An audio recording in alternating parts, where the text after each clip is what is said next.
Deontay Wilder is defending his WBC heavyweight title at the Barclays Center in Brooklyn this weekend, a place that's starting to attract some of boxing's most high-profile fighters and title bouts.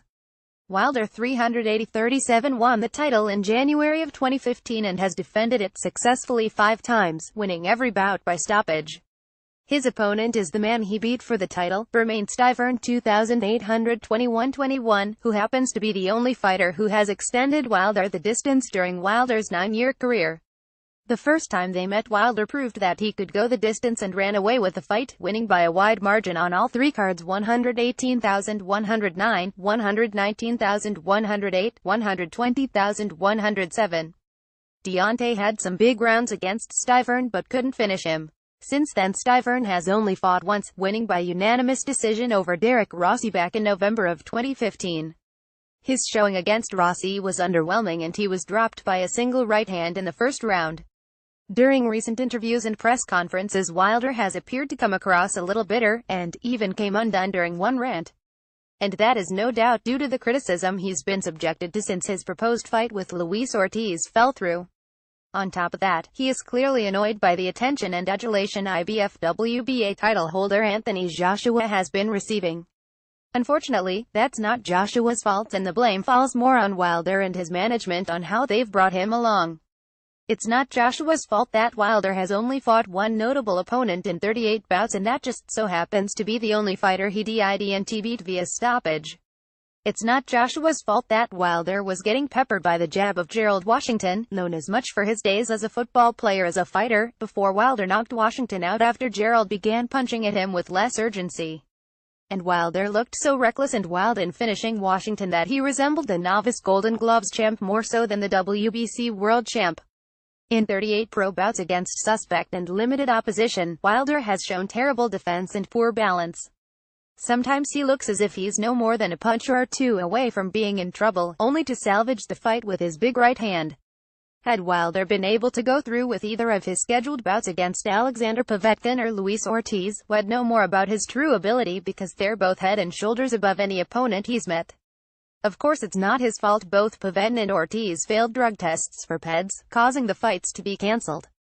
I respect Deontay for remaining drug-free and believe he fears no one, but his resume is thin.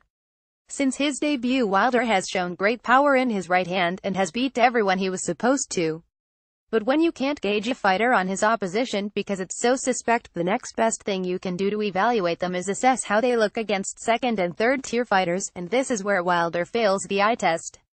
Deontay's entire career, with the exception of Stiverne, is littered with the same caliber opponents that Mike Tyson met during his first 18-20 bouts. In other words, they were no hope, weekend journeymen or has-beens, opponents who were only there to provide a body to hit. Winning was never a worry going into a majority of his bouts. The intent was to showcase his power and look spectacular. Tyson's early bouts gave evidence that he was uniquely skilled and warranted a second and third look.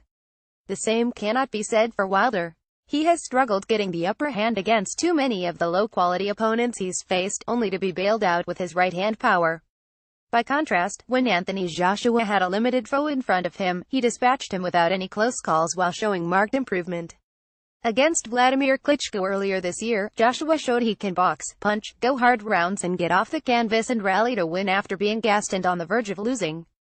Ask yourself what Joshua might look like fighting every opponent Wilder has to this point. Call it a hunch, but I'd say he'd go 380, winning every bout by stoppage. Saturday's fight with Stiverne is set up for Wilder to win by stoppage, and that's what I expect. Stiverne is 39, he's been inactive, and I get the impression his heart isn't in boxing like it once was, although he should be motivated because this could well be his last time fighting for a title. Add to that, everybody watching will be comparing Wilder to how Joshua looked last week, and Wilder knows it. Granted, it wasn't Joshua's best showing last weekend, but the best shot he got caught with was an unintentional headbutt. Carlos Takam never had much success hitting AJ clean, and never once hurt or stunned him. This is the fight for Wilder to shine. Let's see him box from behind his long reach and use his jab as a tool to set up his right hand, opposed to winging it wildly out of desperation, and let's see him not get hit with rudimentary jabs. With Anthony Joshua's somewhat uninspired showing last weekend, Wilder can take away some of the play regarding negotiations if he looks good. Eddie Hearn, who promotes Joshua, went out of his way to say after the Takam bout, without naming Wilder, that some fighters don't have a realistic idea what they're worth. Hearn knows Joshua is still the draw and is going to dictate the financial terms when he fights Wilder. In the last few days, Hearn has been floating the idea of Joshua fighting WBO title holder Joseph Parker next. If Joshua were to beat Parker, and I can't see why he wouldn't, he would hold 3 of the 4 major titles, WBA, IBF, WBO, and that would only strengthen his position regarding the purse split with Wilder. There's no way Wilder can catch Joshua on Saturday as far as being considered the main man in the heavyweight division, but if he looks like a top-level professional, exhibiting fundamental defense and boxing basics and stops stiverne, he'll be taken more seriously and may escape Joshua's shadow, at least for a moment. Right now Hearn is letting the fight between Joshua and Wilder marinate, and he couldn't care less that some fans may infer that he believes Joshua might not be ready for Wilder. Hearn knows that's not reality. The only thing Wilder can do is dispose of stiverne in an impressive manner.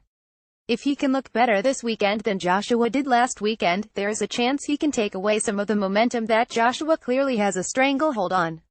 Franco Latirzo can be contacted at globfest@gmail.com. Check out more boxing news on video at the Boxing Channel.